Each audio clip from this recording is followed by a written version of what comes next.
Olá, olá, olá! Tudo bem com vocês? Vamos então continuar com as nossas aulas. Hoje nós faremos uma aula de filosofia, dando continuidade à filosofia política contratualista. Nós examinaremos o pensamento de Thomas Hobbes. Eu quero lembrá-los que a filosofia política contratualista tem por objetivo estudar o surgimento do Estado, questões que nós discutimos na aula anterior, quando falamos de sua introdução. A filosofia política contratualista, portanto, pretende demonstrar as causas do surgimento do Estado e as consequências decorrentes do seu surgimento. Eles são chamados de filósofos contratualistas, esse período, esse tema, nós chamamos de filosofia política contratualista, porque há entre eles a concordância de que o Estado surgiu a partir de um pacto, a partir de um acordo, a partir de um contrato. Contrato, filosofia contratualista.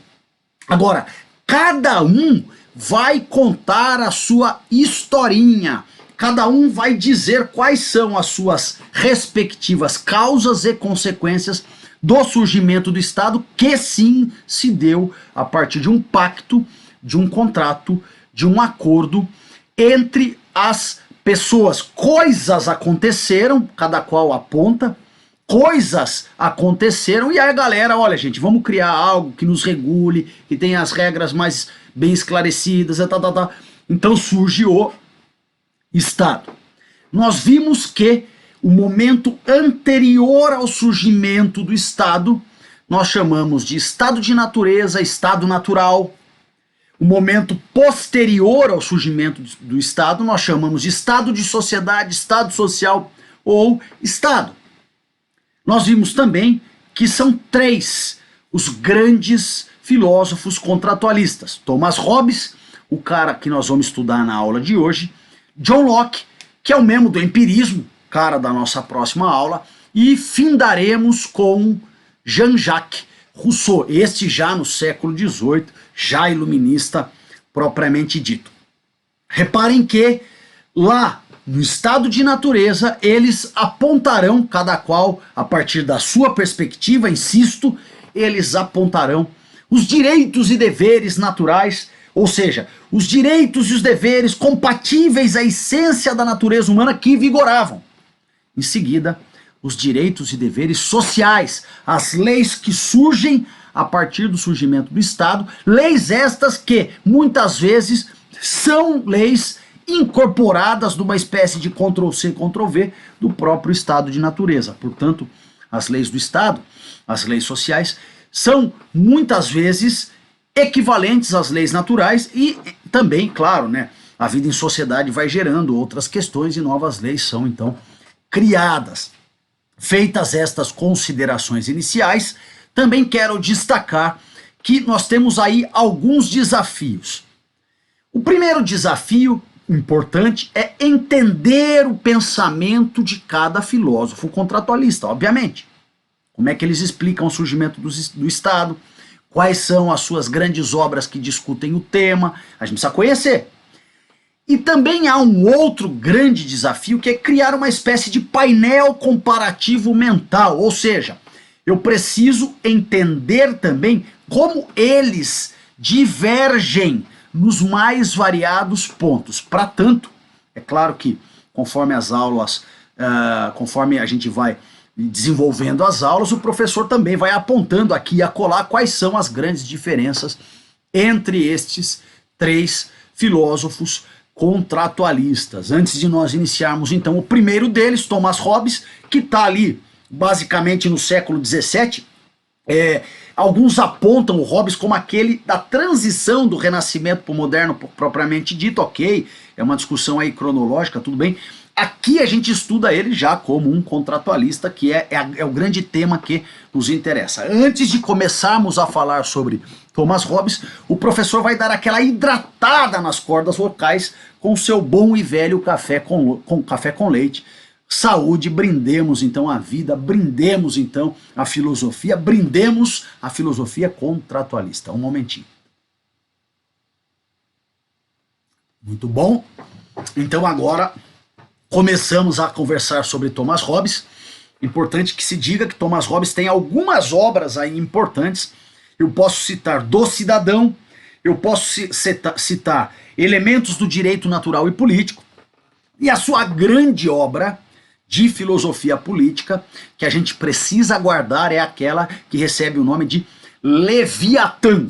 Vamos pensar um pouco no título dessa obra, porque ela nos ajuda a entender um pouquinho a respeito daquilo que ele vai pensar em termos de filosofia política contratualista. Repare que o Leviatã é um monstro descrito na Bíblia. Portanto, o Leviatã é um monstro bíblico.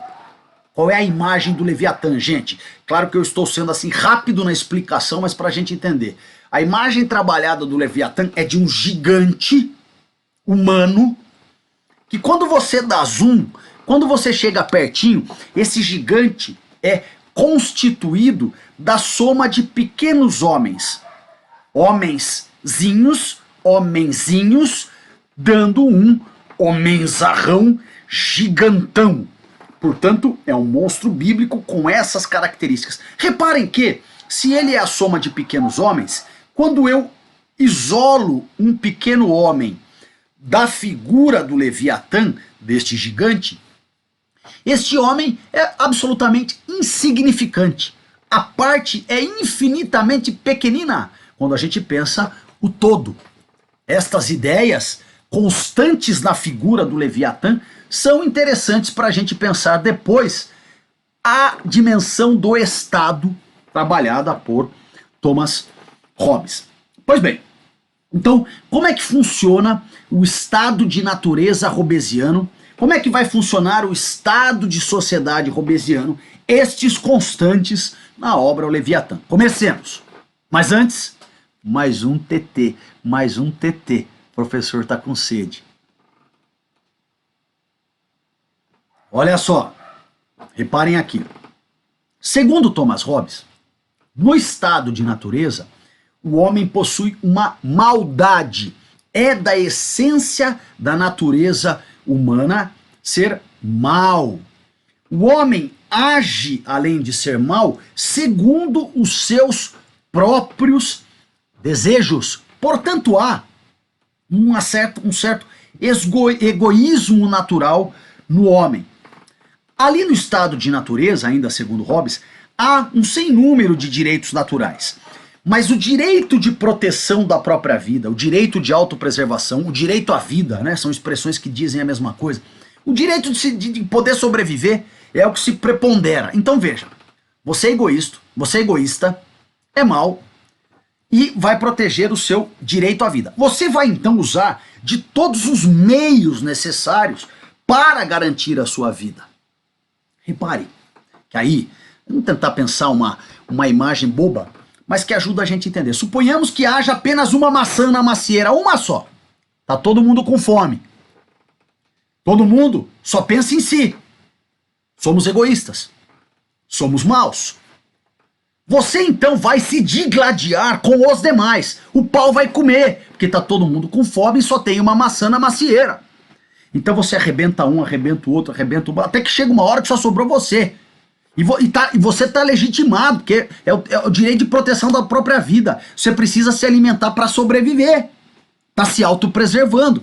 Bom, você arrebenta todo mundo no caceta, então sobe na árvore, come a maçã, está saciada a fome, sobreviveu.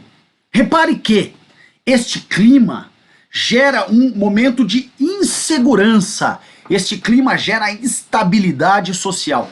Este clima gera uma espécie de guerra de todos contra todos.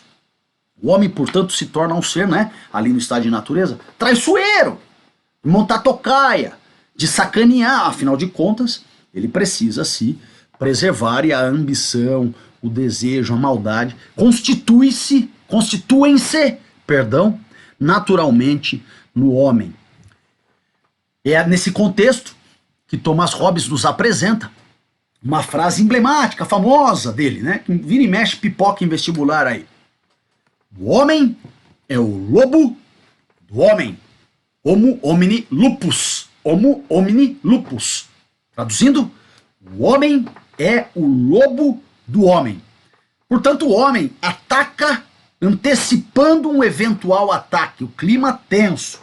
Bom, gente, esse clima de insegurança, de guerra de todos contra todos, associado ao medo da morte, essa é uma questão que o Hobbes destaca bastante, vai fazer com que os homens, então, achem necessário abrirem mão deste direito natural de preservação da própria vida e do uso da violência, criando um Estado e transferindo para esse Estado, a gente pode falar de cessão de direitos, transferindo para esse Estado o direito de usar de força e de violência no lugar dos cidadãos para, então, garantir a coexistência pacífica e impedir a prática do estado de natureza. Então, repare, muito tranquilo de entender.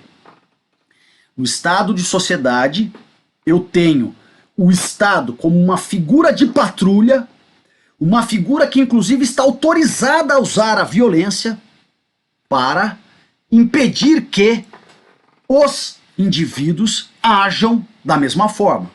Agora, a questão é, esses indivíduos soltos, sem controle, nós, né, a totalidade das pessoas, sem um ente regulador, sem um ente fiscalizador, nós tendemos a um clima de insegurança, de guerra de todos contra todos, de realização de desejos, de egoísmos.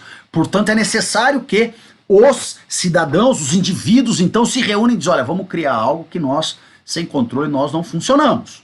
Vamos criar algo que nos regule, que nos patrulhe, que, inclusive, haja com violência para sossegar o facho daqueles que querem resgatar um modus operandi, querem resgatar um comportamento de estado de natureza. Então vai surgir o Estado surge com características de valentia, de imponência. Quero resgatar aqui o papo que nós fizemos logo no início, quando pensamos a figura do Leviatã, esse monstro bíblico, esse gigantão, né? E a comparação do Leviatã com uma referência do Estado é isolando um indivíduo em razão do tamanho do Leviatã, é quase nada, é insignificante. Portanto, olhem a força do Estado frente ao indivíduo, daí a sacada de Thomas Hobbes, quando traz o monstro bíblico para a cena, inclusive batiza a sua própria obra com o seu nome, o Leviatã. Portanto, agora o Estado, ele se impõe e gera este controle. Agora tem uma outra discussão que a gente precisa fazer, com licença. Tem uma outra discussão que a gente precisa fazer, que diz respeito à forma como esse Estado será governado. Aqui vale uma contextualização histórica, apenas como citação, não é? O Hobbes está vivendo um momento em que o absolutismo começa a se desintegrar, o absolutismo começa a se esfarelar, em decadência. E o parlamentarismo começa a ganhar ares de maior discussão. Estamos nos primórdios do pensamento iluminista. Bom, então vejam só. Ele vai apresentar, no próprio Leviatã, duas possibilidades de gestão do Estado. Ele vai dizer assim, numa das possibilidades, nós concentramos poderes nas mãos de uma só pessoa, centraliza em um.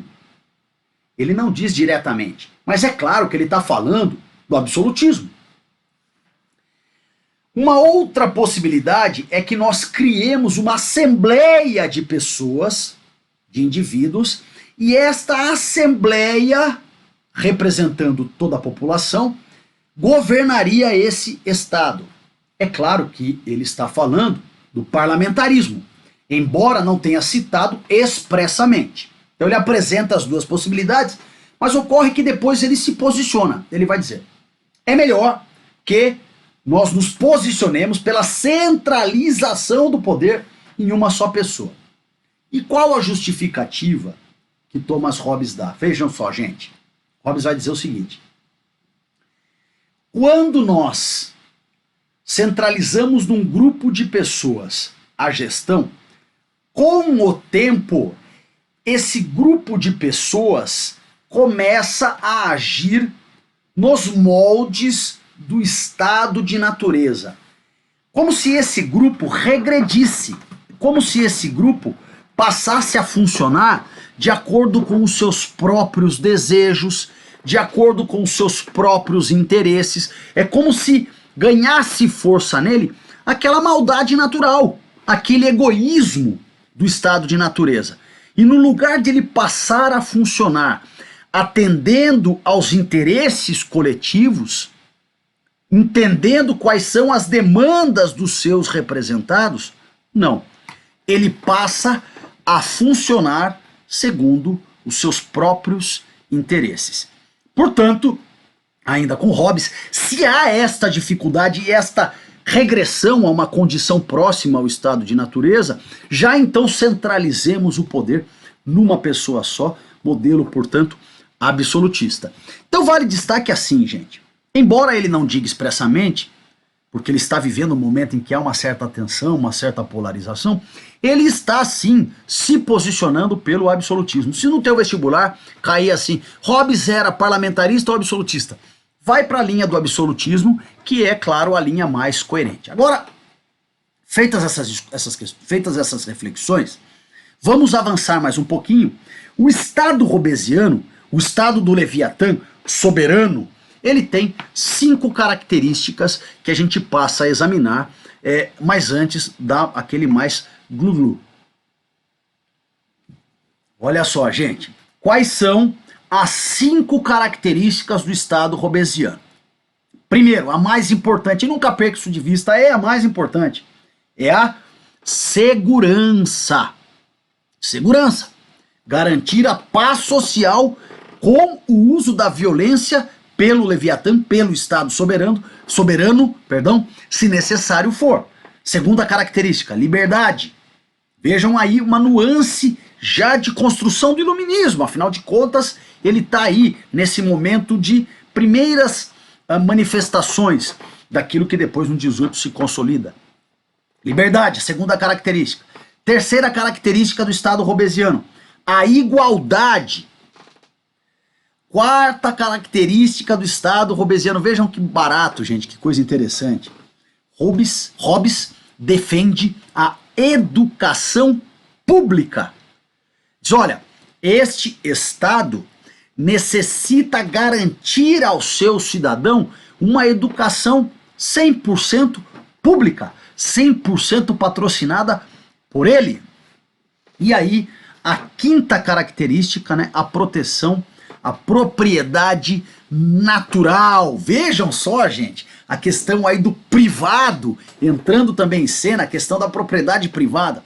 A proteção da propriedade natural também é uma questão para Hobbes que precisa ser protegida pelo Estado, pelo soberano, pelo Leviatã. Vamos então repassar. Segurança, liberdade, igualdade, educação pública e propriedade natural. Hobbes é o primeiro dos contratualistas.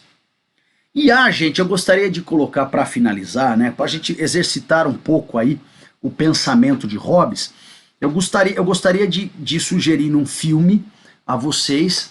Esse filme está à disposição de graça no YouTube, ele tem exatamente 1h30 e ajuda a gente a entender um pouco esta dimensão do estado de natureza e do estado de sociedade conforme pensado por Hobbes. O nome desse filme é um filme antigo, filme dos anos 90. O nome desse filme é O Senhor das Moscas. O Senhor das Moscas. Professor, eu gostaria que vocês assistissem a este filme com esta ideia, né? Como a deterioração do estado de sociedade faz renascer no sujeito aspectos comportamentais do estado de natureza, ou seja, aspectos esses da essência do bicho-homem, da essência da natureza humana. Quero também destacar, se prepara um pouco, porque é um filme minimamente pesado, não é um filme pesadão, mas é um filme sim que tem aí um certo impacto tal. Então é importante que a gente tenha aí um certo... se prepara para ver, tá? Não é nada grave, mas se prepara para ver e tenha como pano de fundo esta provocação aí para você assistir ao filme e ir se patrulhando para sacar essas coisas aí. Tá bom? Muito obrigado pela companhia de vocês, até a próxima aula, beijo!